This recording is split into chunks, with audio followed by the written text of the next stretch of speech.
बिस्मिल्लाहिर्रहमानिर्रहीम। अस्सलाम वालेकुम स्टूडेंट्स। उसके बाद आपका चैप्टर नंबर 6 का टॉपिक है इक्वेशन ऑफ कंटिन्यूटी। ये टॉपिक इंतहाई इम्पॉर्टेंट है पेपर पॉइंट ऑफ व्यू से, क्योंकि ये 3 to 4 टाइम्स जो है वो पेपर में लॉन्ग क्वेश्चंस के लिए सिलेक्ट होके आ चुका है। तो इंतहाई इम्पॉर्टेंट टॉपिक है, इसलिए आपने ये टॉपिक ध्यान से समझना है ताकि आपको इसके कॉन्सेप्ट्स क्लियर हो जाएं। देखिए, इक्वेशन ऑफ कंटिन्यूटी की जो डेरिवेशन है वो आइडियल फ्लूइड के लिए और नॉन आइडियल फ्लूइड के लिए अलग अलग है। तो यहाँ पे मैं एफएससी के कोर्स के अकॉर्डिंग ही आपको एक्सप्लेन करूँगा, आइडियल लिक्विड के लिए भी, आइडियल फ्लूइड के लिए भी और नॉन आइडियल फ्लूइड के लिए भी। क्योंकि नॉन आइडियल फ्लूइड की जो डेरिवेशन है वो एक एग्जांपल के अंदर यूज़ हो रही है। ठीक है, तो देखें, घरों में पानी का छिड़काव तो आप सब ने किया होगा। तो आपने अक्सर ऑब्ज़र्व किया होगा कि जब आप पानी का छिड़काव करते हैं घरों में पाइप के ज़रिए, तो अगर आप उस नॉर्मल हालत में देखें तो पानी का प्रेशर जो होता है वो कम होता है। लेकिन अगर आप उसी पाइप को थोड़ा सा आगे से प्रेस कर दें, दबा लें, ठीक है, तो फिर पानी का जो प्रेशर है वो तेज़ हो जाता है। ठीक है, पहले की निस्बत। इसकी क्या वजह है? क्योंकि पहले पाइप का जो एरिया था वो ज़्यादा था, इसलिए पानी का प्रेशर जो था, पानी की जो स्पीड थी वो कम थी। लेकिन जैसे ही आपने पाइप का एरिया कम किया तो एरिया कम होने की वजह से पानी की जो स्पीड है वो बढ़ गई। लेकिन इसका हरगिज़ मतलब ये नहीं है कि जब आपने उसका एरिया कम किया तो पानी का वॉल्यूम भी बढ़ गया हो। वॉल्यूम दोनों सिचुएशंस में सेम रहता है। अगर आप 5 सेकंड्स के लिए ऑब्ज़र्व करें, बग़ैर दबाए हुए, बग़ैर, जब आपने पाइप को दबाया हुआ नहीं था, प्रेस नहीं किया हुआ था, उस टाइम 5 सेकंड में पानी कितना फ़्लो करके आगे गया, ठीक है, पानी का वॉल्यूम कितना था। और फिर आप पाइप को 5 सेकंड्स के लिए प्रेस करें और उसके बाद फिर आप पानी का वॉल्यूम चेक करें, तो दोनों सिचुएशंस में पानी का वॉल्यूम जो है वो सेम होगा। तो पानी का वॉल्यूम नहीं चेंज होता, सिर्फ पानी की जो स्पीड है वो का डिक्रीज़ हो जाती है या फिर इंक्रीज़ हो जाती है पाइप के एरिया को कम या ज़्यादा करने से। तो अब हम इसकी डेरिवेशन देखते हैं आगे। तो सबसे पहले इसकी डेफिनेशन पर आ जाएं। इसकी डेफिनेशन है the product of cross sectional area. ठीक है, the product of cross sectional area, इसका मतलब है हमने पाइप का एरिया लेना है, ए हो गया। ठीक है, इसका प्रोडक्ट किसके साथ लिखना है? Cross sectional area of the pipe and fluid speed, fluid speed होगी वी, ठीक है, A cross V, at any point along the pipe remains constant is equal to constant is equal to, हमने इसको c की equal लिख दिया। तो अब आगे इस कांस्टेंट को आपने इस पर ध्यान देना है। This constant equals volume flow पर सेकेंड और इट्स फ्लो रेट। ये जो कांस्टेंट है, ये जो एरिया और स्पीड का प्रोडक्ट का जो कांस्टेंट आपके पास आया है, ये किसकी इक्वल होता है या किस चीज़ पर डिपेंड करता है? वॉल्यूम पर यूनिट टाइम पर। तो ये चीज़ हमने यहाँ पे प्रूव करनी है। तो देखें, इसकी मैथमेटिकल जो एक्सप्रेशन है वो क्या बनेगी। यहाँ पे आपके सामने ये एक डायग्राम बनी हुई है छोटी सी। एक साइड पे पाइप का एरिया जो है ज़्यादा है, एक साइड पे पाइप का एरिया कम है। ठीक है, यहाँ पे आपको नज़र भी आ रहा है, मैंने ए को थोड़ा कैपिटल लिखा हुआ है कि यहाँ पे जो पाइप का एरिया वो ज़्यादा है, तो ऑब्वियसली यहाँ पे जो स्पीड होगी फ्लूइड की वो क्या होगी? कम होगी। तो वी यहाँ पे आपको स्मॉल नज़र आ रहा है। जब पाइप का एरिया कम हो जाएगा तो वहाँ पे स्पीड बढ़ जाएगी, यहाँ पे आपको वी थोड़ा बड़ा नज़र आ रहा है, तो एरिया क्या हो जाएगा? कम हो जाएगा।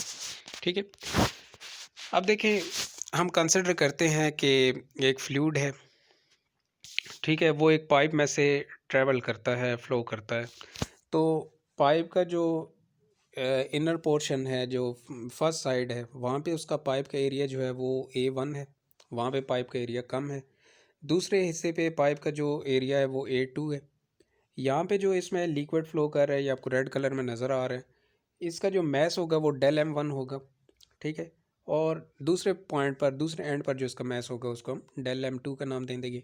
यहाँ पे ये लिक्विड या फ्लूइड जितना डिस्टेंस कवर करेगा उसको हम डेल X1 का नाम देंगे, और सेम एज इट इज़ दूसरे पॉइंट पर जो डिस्टेंस होगा इसका, उसको हम डेल X2 का नाम देंगे।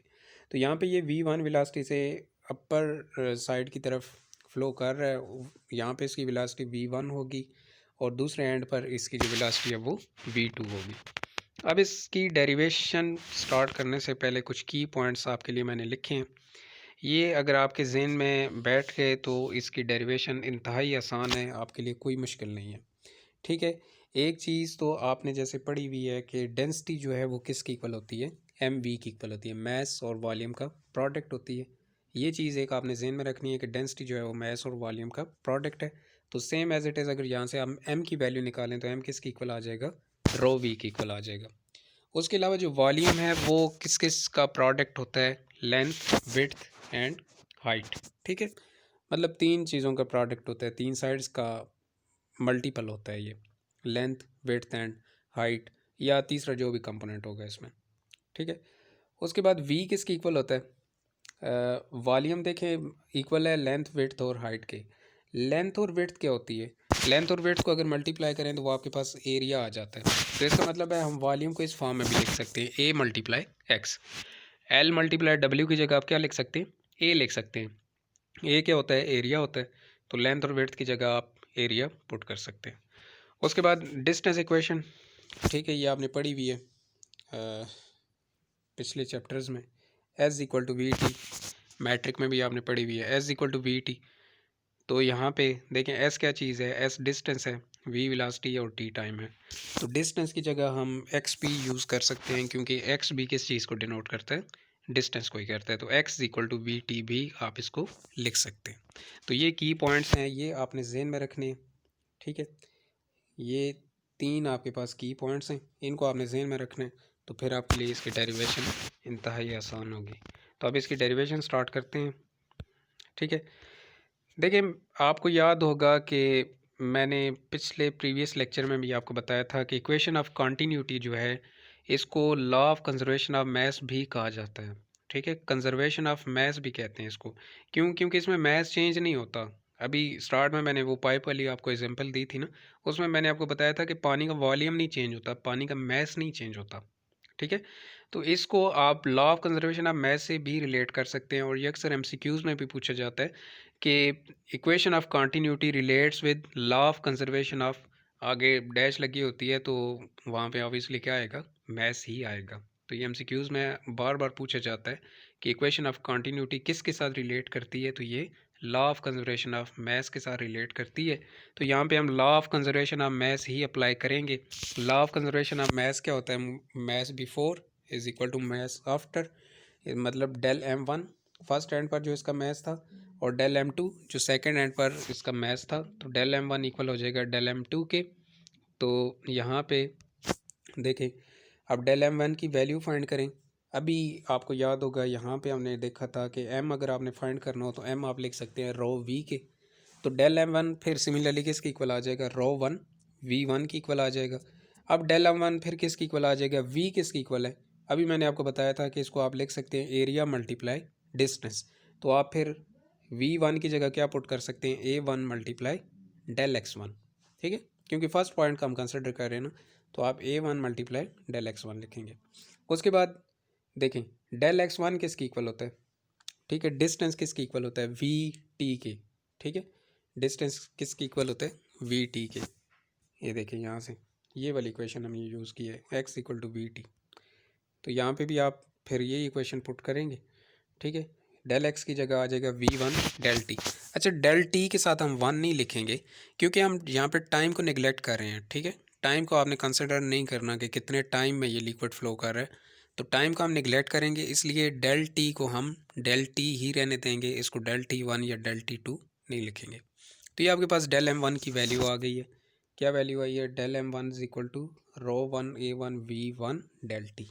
सिमिलरली सेम ऐसे ही आप डेल एम टू की भी वैल्यू इसी तरीके से फाइंड करेंगे, और वो क्या आएगी, del M two is equal to rho two A two V two del T. जहाँ जहाँ पर वन लिखा हुआ था वहाँ वहाँ पर आपने टू पुट कर देना। तो ये आपके पास दो इक्वेशंस आ गई हैं। अब इसके बाद आइडियल फ्लूइड के लिए आपको याद होगा, ठीक है, प्रीवियस लेक्चर में मैंने आपको आइडियल फ्लूइड की दो कंडीशंस बताई थी। तो मैंने आपको बताया था कि उसमें डेंसिटी कांस्टेंट रहती है। ठीक है, rho one equal to rho two होता है, उसमें डेंसिटी कांस्टेंट होती है दोनों एंड्स पर। तो रो वन अगर रो टू की इक्वल है तो आइडियल फ्लूइड के लिए फिर आप लिख सकते हैं equation one is equal to equation two mean rho one A1 V1 del T is equal to rho two A2 V2 del T. अब देखिए इसमें जब रो वन रो टू की इक्वल है तो इन दोनों को हम रो के इक्वल लिख सकते हैं। इसका मतलब है रो वन रो टू का अगर इक्वल है तो रो वन रो टू के साथ कैंसिल हो जाएगा, डेल टी जो है ये डेल टी के साथ कैंसिल हो जाएगा, तो पीछे आपके पास क्या बच जाएगा A1 V1 and A2 V2। तो फिर आप यही पुट कर देंगे यहाँ पे, देखिए A1 V1 is equal to A2 V2 and they are both equal to constant. ठीक है, तो यही तो चीज़ हमने प्रूव करनी थी कि ए और वी का जो प्रोडक्ट होता है वो जितना फर्स्ट एंड पर होता है उतना ही लास्ट एंड पर होता है, मतलब वो कांस्टेंट रहता है। तो अब आप इसको कॉमन लेके ए वी भी लिख सकते हैं। ठीक है, क्योंकि A1 V1 अगर A2 V2 की इक्वल है तो आप इसको कॉमनली क्या लिख सकते हैं ए वी। तो अब इनकी यूनिट्स पुट कर दें। एरिया का यूनिट क्या होता है मीटर स्क्वायर, वेलोसिटी का यूनिट क्या होता है मीटर पर सेकंड। देखें मीटर स्क्वायर इनटू मीटर, यहाँ पे ये मीटर स्क्वायर और मीटर ये मल्टीप्लाई होंगे तो मीटर क्यूब बन जाएगा, मीटर क्यूब ओवर सेकंड। और मीटर क्यूब क्या होता है ये वॉल्यूम होता है। ठीक है, वॉल्यूम का यूनिट है ना मीटर क्यूब, तो मीटर क्यूब की जगह वॉल्यूम आ जाएगा और सेकंड की जगह क्या आ जाएगा टाइम, क्योंकि सेकंड टाइम का यूनिट है। तो ए और वी का जो प्रोडक्ट है वो बेसिकली किसकी इक्वल होता है वॉल्यूम ओवर टाइम की इक्वल होता है। तो ये चीज़ आपने ज़हन में रखनी है, न्यूमेरिकल्स में आपको काम आएगी कि ए और वी का जो प्रोडक्ट है वो किसकी इक्वल होता है वॉल्यूम ओवर टाइम के। ये तो हो गया आइडियल फ्लूइड के लिए। अब इसी को हम देखते हैं नॉन आइडियल फ्लूइड के लिए। नॉन आइडियल फ्लूइड के लिए जब आप इसी इक्वेशंस को इन्हीं दो इक्वेशंस को कंसिडर करेंगे, कौन कौन सी इक्वेशंस थी rho one A1 V1 del T is equal to rho two A2 V2 del T.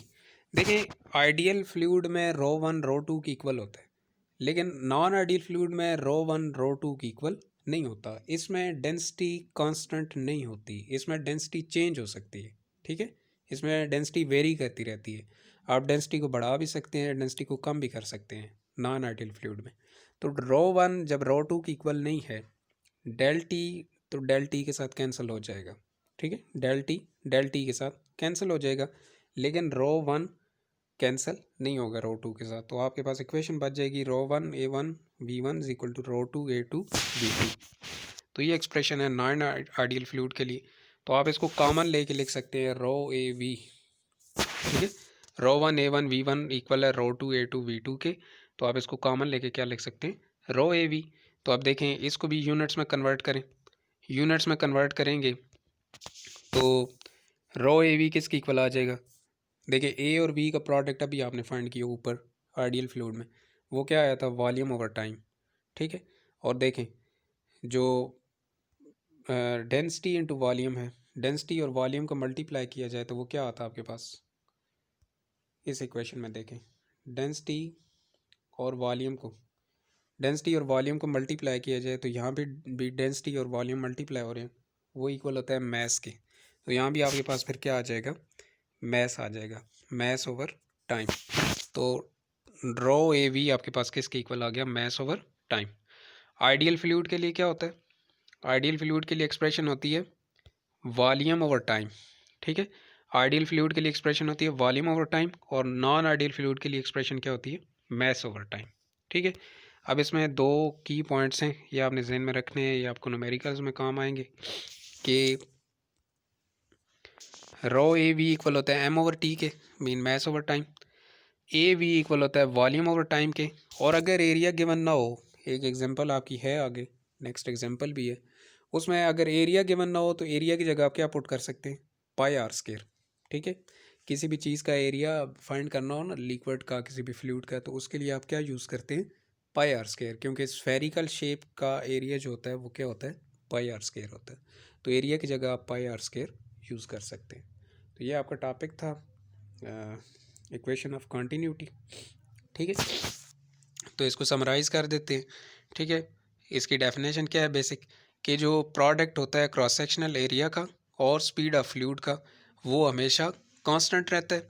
और ये जो कांस्टेंट होता है ये किन किन चीज़ों पर डिपेंड करता है, एक वॉल्यूम फ्लो पर सेकंड पर, ठीक है, और इट्स रेट फ्लो पर डिपेंड करता है। तो आइडियल फ्लूइड के लिए जो ए और वी का प्रोडक्ट है वो इक्वल होता है वॉल्यूम पर यूनिट टाइम के, और नॉन आइडियल फ्लूइड के लिए ये जो प्रोडक्ट है रो ए वी का, वो किसकी इक्वल होता है, मैस ओवर टाइम के। ठीक है, आइडियल फ्लूइड में डेंसिटी कांस्टेंट होती है, नॉन आइडियल फ्लूइड में डेंसिटी कांस्टेंट नहीं होती। होप सो आपको ये टॉपिक क्लियर हो गया होगा। अगर इसमें कन्फ्यूजन हो तो मुझसे कंसर्न कर लें। Thank you.